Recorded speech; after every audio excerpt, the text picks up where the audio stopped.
सबसे पहले मैं ईश्वर का धन्यवाद देना चाहूंगी। इस दुनिया में चाहे कोई कितना भी शक्तिवान हो जाए, लेकिन ईश्वर की शक्ति के ऊपर नहीं हो सकता। मैं जज साहब का भी धन्यवाद देना चाहूंगी, जिन्होंने इतनी हिम्मत दिखाई। अरविंद जी ने पूरा जीवन ईमानदारी से जिया है और उनका एक ही ध्येय है कि ये देश खूब तरक्की करे। लेकिन इन लोगों ने अपने सत्ता के लालच में पिछले इतने सालों से हमारे ऊपर झूठी एलिगेशंस लगाई, हमारे को तड़पाया, हमारे को, अरविंद जी को, उनके साथियों को जेल में भेजा, बहुत कष्ट दिया। लेकिन मुझे विश्वास था कि ईश्वर हमारा साथ देंगे, सच की जीत होगी। मैं अपने उन साथियों का भी धन्यवाद देना चाहूंगी जो इस समय में हमारे साथ रहे। सबका बहुत बहुत धन्यवाद, शुक्रिया। सुनीता जी, आरोप ये लगा था कि भ्रष्टाचार का मामला है और पूरा चुनाव उसी मुद्दे पर लड़ा गया था और सिटिंग मुख्यमंत्री थे जब उनको जेल भेजा गया। आप लोग ही न्याय दीजिए, बताइए कि किसका भ्रष्टाचार था, सत्ता के लालच का भ्रष्टाचार था या? सबसे पहले मैं ईश्वर का धन्यवाद देना चाहूंगी। इस दुनिया में चाहे कोई कितना भी शक्तिवान हो जाए, लेकिन ईश्वर की शक्ति के ऊपर नहीं हो सकता। मैं जज साहब का भी धन्यवाद देना चाहूंगी, जिन्होंने इतनी हिम्मत दिखाई। अरविंद जी ने पूरा जीवन ईमानदारी से जिया है और उनका एक ही ध्येय है कि ये देश खूब तरक्की करे।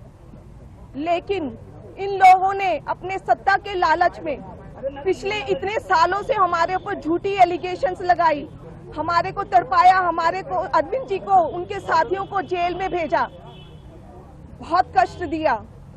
लेकिन मुझे विश्वास था कि ईश्वर हमारा साथ देंगे, सच की जीत होगी। मैं अपने उन साथियों का भी धन्यवाद देना चाहूंगी जो इस समय में हमारे साथ रहे। सबका बहुत बहुत धन्यवाद, शुक्रिया। सुनीता जी, आरोप ये लगा था कि भ्रष्टाचार का मामला है और पूरा चुनाव उसी मुद्दे पर लड़ा गया था और सिटिंग मुख्यमंत्री थे जब उनको जेल भेजा गया। आप लोग ही न्याय दीजिए, बताइए कि किसका भ्रष्टाचार था, सत्ता के लालच का भ्रष्टाचार था या? सबसे पहले मैं ईश्वर का धन्यवाद देना चाहूंगी।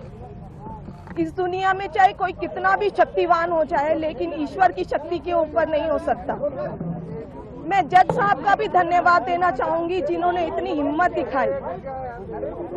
अरविंद जी ने पूरा जीवन ईमानदारी से जिया है और उनका एक ही ध्येय है कि ये देश खूब तरक्की करे। लेकिन इन लोगों ने अपने सत्ता के लालच में पिछले इतने सालों से हमारे ऊपर झूठी एलिगेशंस लगाई, हमारे को तड़पाया, हमारे को, अरविंद जी को, उनके साथियों को जेल में भेजा, बहुत कष्ट दिया। लेकिन मुझे विश्वास था कि ईश्वर हमारा साथ देंगे, सच की जीत होगी। मैं अपने उन साथियों का भी धन्यवाद देना चाहूंगी जो इस समय में हमारे साथ रहे। सबका बहुत बहुत धन्यवाद, शुक्रिया। सुनीता जी, आरोप ये लगा था कि भ्रष्टाचार का मामला है और पूरा चुनाव उसी मुद्दे पर लड़ा गया था और सिटिंग मुख्यमंत्री थे जब उनको जेल भेजा गया। आप लोग ही न्याय दीजिए, बताइए कि किसका भ्रष्टाचार था, सत्ता के लालच का भ्रष्टाचार था या?